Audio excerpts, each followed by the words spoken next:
Era a sua relação com o pai da Isabela? Muito pequena. Você não conversava muito com ele? Muito não, não conversava. Nada? Nada. E aí, com quem que você tratava e lidava, então, nos assuntos sobre Isabela? Com o pai dele. Escola, tudo, todas as dúvidas, tudo era com o pai? Você ligava para o pai para falar com ele? Eu procurava não ligar muito. Eu resolvia tudo que eu podia resolver. Escola, médico, todos os tipos de assunto em relação a ela, eu tentava resolver. E quando o assunto era ele, ou envolvia alguma coisa com ele, aí eu conversava com o pai dele. E era ele quem fazia esse intermédio, conversava com ele, conversava comigo. Por que isso? Porque foi um acordo entre vocês? Não. Ele pediu para não falar com você? Não, ele nunca quis conversar comigo. E uma maneira que a gente encontrou de se comunicar era através do pai dele. Ele sempre intermediou tudo. Como é que era a relação da Isabela com o Alexandre, com o pai? Ela me falava pouco da relação deles. O que ela me contava muito do final de semana dela é que ela tinha dançado, que ela tinha passeado, e dos irmãos. Os irmãos era uma coisa que ela contava muito. Agora, da relação deles, ela não dava ênfase a esse assunto. Agora, aos irmãos, ela falava sim, e muito. E ela falava para você se ele era um bom pai, se ela gostava dele? Não. Ela nunca chegou a esse tipo de comentário. Eu acho também que ela era muito novinha para chegar a um bom pai ou não ser um bom pai. Isso era tudo que ela falava? Falava mais nada além disso? Eu sempre perguntei como foi o seu final de semana, o que você fez, aonde você foi. Às vezes ela até falava, ah, mãe, eu não lembro. Aí eu falava, como não lembra? Aconteceu hoje. Foi o seu final de semana. Você tem que lembrar. E aí ela contava muito dos irmãos, que ela chamava o Pietro de Titi. Ah, o Titi estava nervosinho. O Titi fez isso. O Titi não gostou disso. O pai pagava a pensão alimentícia para a filha? Ele pagava. Às vezes tinha alguns atrasos, algumas coisas. Era com o pai dele que eu tratava. O Alexandre ou o pai do Alexandre? O pai do Alexandre. Ah, era tudo com o pai do Alexandre? Tudo com o pai do Alexandre. Você pode dizer pra gente quanto ele pagava de pensão? R$250. No seu depoimento, você conta que o Alexandre teria ficado transtornado algumas vezes e agido com violência. E pelo menos numa dessas vezes, ele teria ameaçado a sua mãe de morte. É isso mesmo? Como é que aconteceu isso? Nós nos separamos, a nossa filha tinha 11 meses. Uhum. E quando isso aconteceu, nós já estávamos separados há algum tempo. E eu precisava trabalhar e como os meus pais têm comércio, ficava difícil de conciliar. E aí eu coloquei ela na escola e ele não aceitou. E ele foi na minha casa brigar, e eu tive que sair do trabalho para ir para a porta da minha casa encontrar com ele.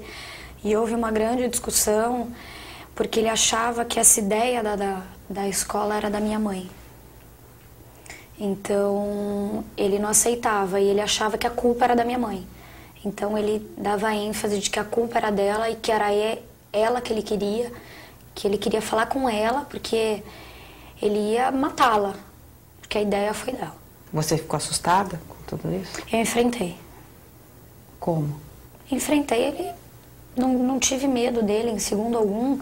Quando ele falava, eu vou matá-la, eu vou matar vocês, ele ia resolver a maneira que ele tinha para fazer, mas ali eu estava para enfrentá-lo. E como é que era a sua relação com a Ana Carolina Jatobá? Nós tínhamos pouca relação. Nós nos falávamos pouco em relação a Isabela quando era algum recado que não podia ser por ela. E quando eu ligava, porque eu tinha o número somente do celular dela, quando eu ligava, ela já via que era o meu número, então ela já chamava a Isabela e já passava o telefone. Então já era a minha filha quem atendia o telefone. Entendi. Você acha que ela sentia ciúmes de você? Sim. Por quê? Eu não sei porque eu nunca dei motivo. Mas por que você achava isso? Ela? O que ela fazia que fazia você achar que ela tinha ciúmes de você? Não era eu quem achava, era ele quem me falou algumas vezes e a família dele também me falava. Então não fui eu quem tirei essa conclusão. Foram eles que me contaram. Entendi. Como é que era a relação da Isabela com ela? A Isabela te contava?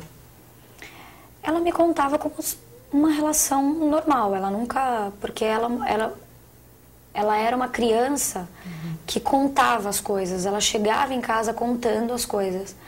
E ela contava, e eu ainda perguntava quem cuidou dela, quem fazia as coisas para ela, e ela me falava que era a tia Carol.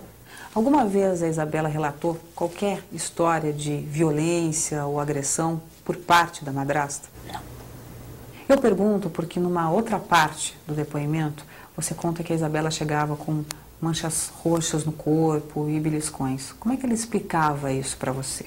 Ela e o Pietro, eles tinham... O Pietro era uma criança que tinha uma idade maior, então eles já tinham entendimento de algumas coisas.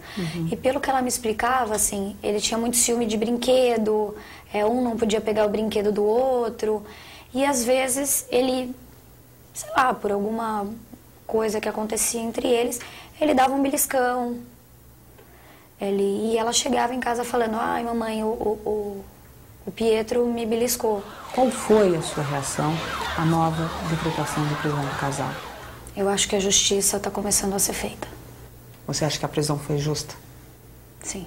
Como é que é conviver com a ideia de que o pai é um dos suspeitos pela morte da própria filha? É difícil. É muito difícil saber que uma pessoa tem a capacidade de chegar nesse nível. Seja no meu caso, ou seja em tantos outros casos, você não consegue imaginar como um pai, como uma pessoa que tem filhos, como uma mãe, ou qualquer pessoa que seja, tem a capacidade de destratar uma criança. Assim como a polícia, você acredita que eles são, sim, os suspeitos disso tudo? Sim. Você, inclusive, diz isso no depoimento que você deu à polícia, que você acredita que Alexandre e Ana Carolina possam estar, de alguma forma, diretamente envolvidos em tudo que aconteceu. É o que diz aqui. É o coração de mãe que diz isso. Também. Você comentou comigo que assistiu à entrevista que o casal deu aqui no Fantástico para o meu colega Valmir Salaro. O que você achou da entrevista? Você acha que ela foi convincente? Nem um pouco. Por quê? Eu não... Assim, eu posso te falar que eu não achei que ela foi convincente, mas eu prefiro não dar detalhes do que aconteceu aquele dia. Você tem todo o direito. Agora, no momento da entrevista, ela diz algumas coisas que se referem a Isabela e que, de uma certa forma, atingem você. Uma delas foi dizer que, às vezes, a Isabela a chamava de mãe. Eu e o Alexandre a gente tava brincando, de um correr atrás do outro dentro do apartamento. Aí ela pegou assim, ai papai, não bate na mamãe. Aí eu e o Alexandre se espantando assim, olhando pra ela, mamãe? Aí ela falou, não tia Carol, é que você é como se fosse minha segunda mãe. Você sabia disso? Você concorda com isso? Olha, nós tínhamos uma relação de cumplicidade, de mãe e filha. Nós éramos parceiras, nós éramos amigas e ela tinha essa inteira confiança de que ela tinha uma mãe. Então, assim, eu não deixei em dúvida, em segundo algum, que eu não era mãe dela. A mãe dela existe, a mãe dela tá aqui. Então, ela não tinha outra mãe. E você sentia toda essa reciprocidade dela? Com certeza.